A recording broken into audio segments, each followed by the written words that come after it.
Now let's take a look at what we call turnover rate. Turnover rate is essentially, at the most basic level, the number of people that turned over. And turnover means terminated. Now, terminated means a person quit, they were fired, they were let go, they were structured out, uh, they retired. It could be a number of reasons why people turn over or leave or get terminated.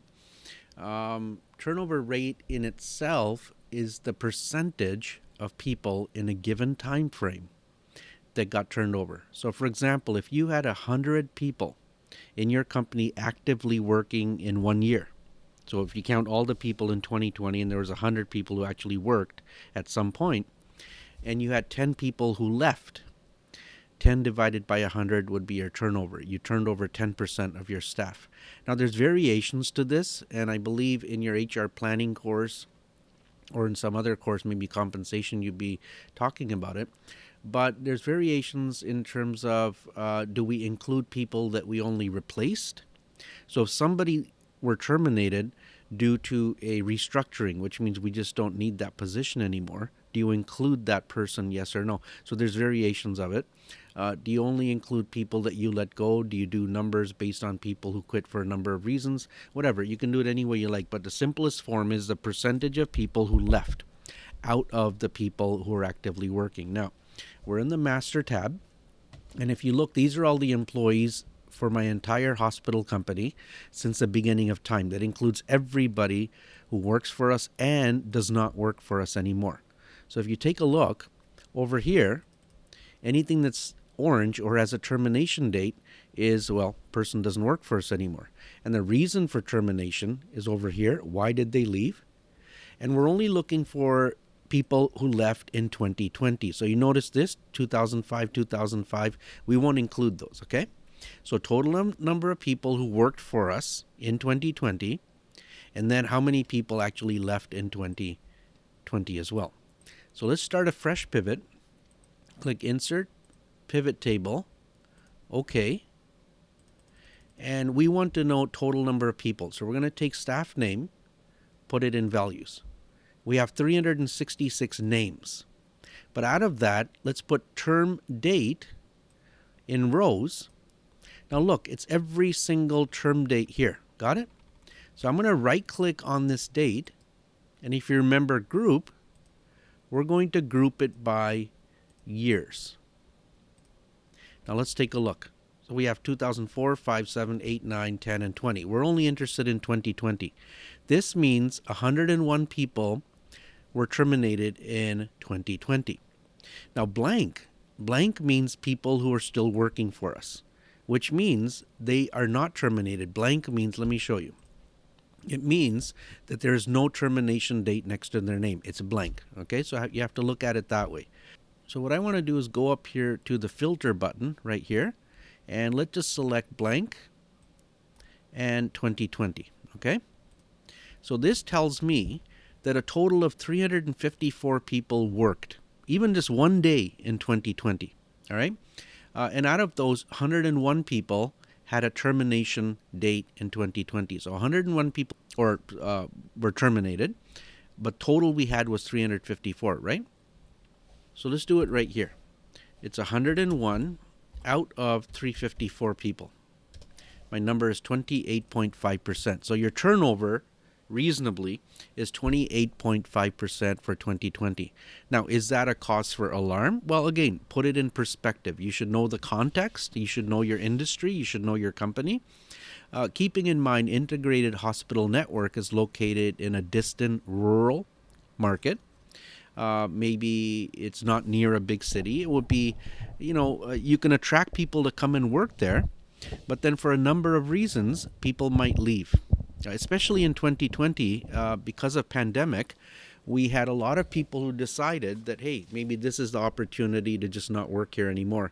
Conversely, though, there's a lot of people who left big city hospitals, like Toronto, for example, and they said, I will settle into a smaller town where Integrated Hospital Network is located, because they can sell their house at a premium in Toronto, go move to a smaller town, buy a cheaper house, and have the same type of a job. But 28.5% in a hospital overall is a bit high. 28.5% at Seneca College is high. 28.5% in a retail environment like Walmart might be actually low. So you would benchmark that as well. But that is our turnover rate. Now, for interest's sake, let's do this. Okay, I'm going to put location. So let's take the location here and put it in columns, right? So look at this. You've got 1, 2, 3, 4, 5 locations. 5 locations. You've got Central, Executive, King, Senior Geriatric, and Victoria. Now let's take a look at the turnover rate in each site. So here we had 24. So I'm just going to type in the cell address B6 divided by B7. Okay, remember in pivots you type the cell addresses in. And let's copy this across. So this is going to give you a turnover rate per location or by location. Now let's take a look. My overall for the company is 28.5%. But look at the King site. King site has an unbelievable 34%. So there's something going on. We have to investigate what's happening in King site. And it just so happens our King site is located in the most remote town. All the other towns have some sort of entertainment. There's good, reasonable schools or social activities, but King's Site is the furthest away, and it had the oldest workforce population. That's why in 2020 we had the most people leaving. My executive is the lowest at 13.6, but that does not include medical staff. Now, wouldn't it be nice to break this down by, let's say, job?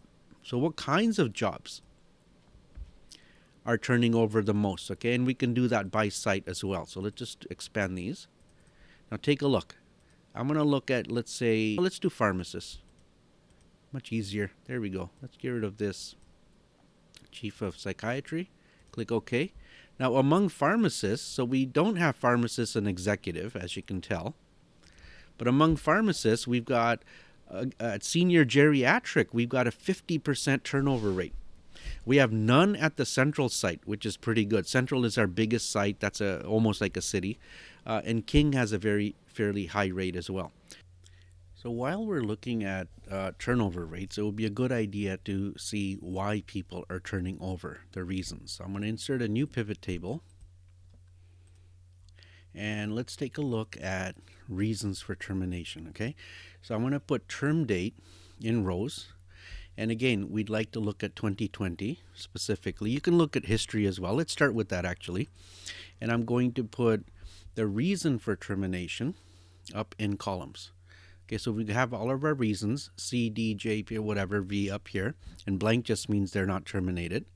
And I'm going to take staff name and put it in values. So this tells you the number of people that left for any given reason, okay?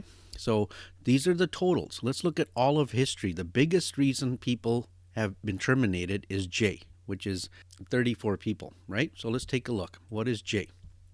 Reason for termination. J is job dissatisfaction, okay? In fact, here, let me do this. Let me edit the comment, copy and paste these so that we don't have to keep going back and forth, right? Let's go back to our pivots. And I'll just paste it down here, I guess. Now, the second biggest reason is P, which is pay dissatisfaction. And D is role not deemed necessary. Okay, so that means that they were restructured out. Now, if you look at specifically year by year, in 2020, the numbers are pretty consistent with what we just described. The number one reason people left was job dissatisfaction. And P, pay dissatisfaction, is the second highest. And T, if you look at T, T would be they were let go by IHN. So that wasn't a restructuring. It was just incompetency was there or competency was not there. We let the person go. Now, of course, if you did this by department or by location, or take a look, let's do it by reports too. Okay, so I'm just going to take the dates and put them in filter, right? So we get the total number here. And let's go to reports 2 and put that in rows. Now let's take a look. Out of all the people, the number one reason people left was job dissatisfaction. And the people that report to Associate Chief of Surgery, that was the highest number. Now, of course, Chief of Surgery might have the most people working for them anyways, but it's interesting to see by job what are the prevailing reasons why people have left. So pay dissatisfaction is high up there, and of course we let people go. So IHN obviously has a really good, robust performance management system. So if people don't work out, we do let them go quite quickly. So you can do that by job, you can do it by location as well. Number of ways to look at it.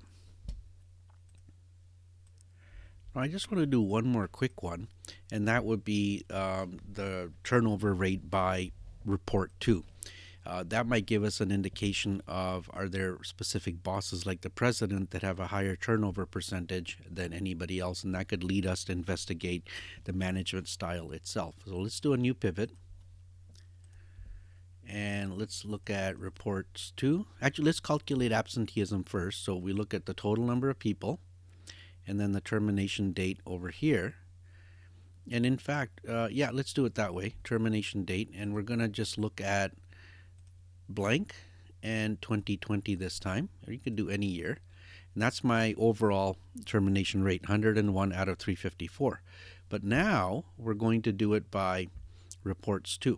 So let's put reports 2 over here, and let's do just look at 2020. Okay, so notice that these are all the reports 2 over here. Not everybody had terminations in 2020. Only these had terminations in 2020. So let's do some percentages, okay? Let's do this one, which would be B25,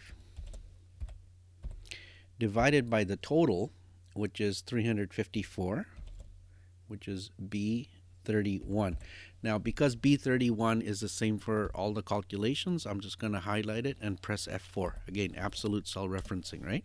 So we have 13% turnover at associate chief of surgery level, okay? Now it doesn't matter how many people they have, but let's take a look. Let's do, copy it down, and we've got 13.6% chief of surgery. So obviously our medical staff, our medical people are being turned over quite a bit more than any other department. Psychiatry specifically, there's a pretty high one, and the surgery area, of course, is also quite high. So I think psychiatry and surgery might report to the chief of surgery rather than an associate. In the accounting area, there was a pretty high turnover. There were 5 people in the comptroller area, and then 1.4% in director of operations surgical, and that would be all support staff like orderlies and nurses, things like that. And the president's area was pretty low. It might not be too many people. If you double click on the 3 here, it'll tell you there was 3 people: director of operations, director of HR, and the chief of surgery. All 3 were turned over in 2020. Okay. Now, whatever the reasons are, that requires further investigation. But pivots at least takes you to a spot where you have an understanding of where the issues might lie and warrants further investigation.